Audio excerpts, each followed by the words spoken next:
Hello hi, ഞാൻ ഇന്ന് അയില കുരുമുളക് പൊടിയിൽ വെക്കണം കാണിച്ചു തരാം. ഞാൻ 7 അയില എടുത്തിട്ടുണ്ട്, 1 കിലോനുണ്ട്. അത് ക്ലീൻ ചെയ്തിട്ടൊക്കെ എടുത്തിട്ടുണ്ട്. അപ്പോൾ അയില എടുക്കുമ്പോൾ ഇവിടെ വെടിയിപ്പിക്കരുത് കേട്ടോ, ഈ സൈഡ് വെടിയിപ്പിക്കാതെ ഉള്ളിൽ നിന്ന് അഴുക്കെടുക്കണം. അപ്പോൾ ഇത് കുരുമുളക് പൊടിയിലാണ് ഇത് ശരിക്കും വെക്കുന്നത്. അപ്പോൾ കുരുമുളക് പൊടിയാണ് മെയിനായിട്ട് വേണ്ട ആവശ്യം. പിന്നെ മഞ്ഞൾപ്പൊടി, വെളിച്ചെണ്ണ, പിന്നെ ആവശ്യമായിട്ടൊരു 2 വലിയ കഷ്ണം ഇഞ്ചി, കുറച്ച് വെളുത്തുള്ളി, 2 തക്കാളി, വേപ്പില, ഒരു 10-15 പച്ചമുളക് എടുത്തിട്ടുണ്ട്. 15 എണ്ണം ഉണ്ട്. ഒരു ചെറിയ സവാള, കുറച്ച് ഉള്ളി. അപ്പോൾ ഇതൊക്കെ ചതച്ച് കൊണ്ടുവന്നിട്ട് ഞാൻ കാണിച്ചു തരാം. പിന്നെ ആവശ്യമുള്ളത് പുളിയാണ് കേട്ടോ. ഈ പുളി ഞാൻ ചൂടുവെള്ളത്തിൽ ഇട്ട് വെച്ചിരിക്കുന്നത്. അപ്പോൾ ഞാനിവിടെ ചട്ടി വെച്ച് വെളിച്ചെണ്ണ ഒഴിച്ച് കൊടുത്തിട്ടുണ്ട്. അതിലേക്ക് നമുക്ക് ഈ അരിഞ്ഞ് വെച്ച സവാള ഇട്ട്, അപ്പോൾ നമുക്ക് ഈ ചതച്ച് വെച്ച ഇഞ്ചിയും പച്ചമുളകൊക്കെ ചതച്ച് വെച്ചാൽ അത് ഇട്ട് കൊടുക്കാം. ഇതൊക്കെ ഒന്ന് നല്ലപോലെ വഴറ്റിയെടുക്കണം. അപ്പോൾ അതായത് ഇത്രയും വാടി വന്നിട്ടുണ്ട്. ഇനി നമുക്ക് ഇതിനകത്തേക്ക് മഞ്ഞൾപ്പൊടി ഇട്ട് കൊടുക്കാം.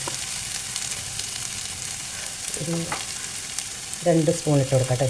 കുഞ്ഞ് സ്പൂണിൽ 2 സ്പൂൺ ഇട്ടിട്ടുണ്ട്. ഇതിലേക്ക് പിന്നെ നമുക്ക് ആവശ്യമായ തക്കാളി ഇട്ട് കൊടുക്കാം. തക്കാളി കൂടെ ഒന്ന് വഴഞ്ഞെടുക്കാം. ഇപ്പോൾ തക്കാളി ഇട്ട് തക്കാളിയും വാടിയിട്ടുണ്ട്. ഇനിയാണ് ഇതിനകത്തേക്ക് കുരുമുളക് പൊടി, അതായത് എന്താ കുരുമുളക് പൊടി. ഇതൊരു 4 സ്പൂണാണ് ഞാൻ എടുത്തേക്കണം. 4 സ്പൂൺ എന്ന് പറഞ്ഞാൽ ഈ സ്പൂണിനകത്ത് 4 സ്പൂൺ മുളക് പൊടി, കുരുമുളക് പൊടി ഉണ്ട്. ഇതിനകത്ത് കുരുമുളക് പൊടി, പച്ചമുളക്, ഇഞ്ചിയാണ് മെയിനായിട്ട് കറക്കി. പിന്നെ വാളംപുളി. ഇതൊക്കെ ഒന്ന് വാടി വരട്ടെ. ഞാൻ ഇതിനകത്തേക്ക് കല്ലുപ്പാണ് ഇട്ട് കൊടുക്കണം. ഒരു 1.5 സ്പൂൺ ഇട്ട് കൊടുക്കാം. നോക്കിയിട്ടിടാം.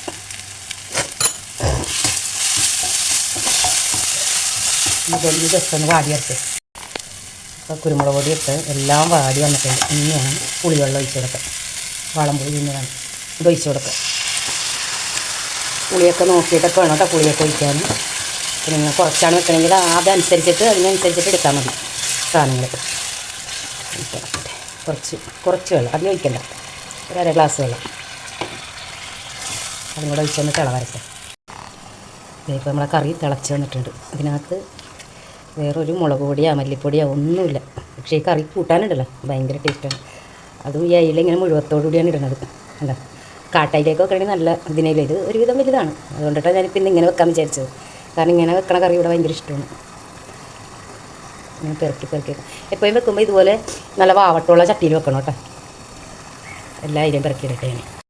അപ്പോൾ അതേ എല്ലാ അയിലയും ഞാൻ ഇട്ട് കൊടുത്ത് പിന്നെ ഇടയ്ക്കൊക്കെ ഒന്ന് ചിറ്റിച്ച് കൊടുക്കണം കേട്ടോ. ഇപ്പോൾ ഞാൻ അടച്ച് വെക്കണം. ഇപ്പോൾ നമ്മുടെ കറി എന്ത് പരിവായെന്ന് നോക്കട്ടെ. ഓ കേട്ടോ, ഇതിൽ കറിവേപ്പില ഇട്ട് കൊടുക്കട്ടെ. കേട്ടോ, ഇടയ്ക്ക് ഞാനൊന്ന് ഉപ്പൊക്കെ നോക്കിയായിരുന്നു കേട്ടോ. കുറച്ച് നേരം കിടക്കട്ടെ. അപ്പോൾ അതേ നമ്മുടെ അയിലക്കറി ഇവിടെ റെഡി ആയിട്ടുണ്ട്. കുരുമുളക് വറ്റിച്ചത്.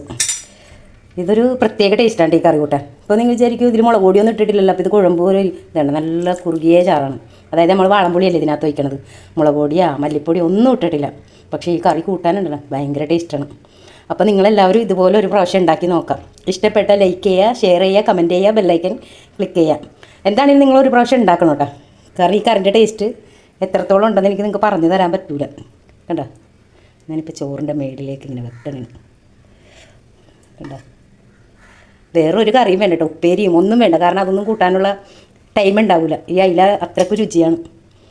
Okay, bye. അടുത്ത വീഡിയോയുമായി വരാം.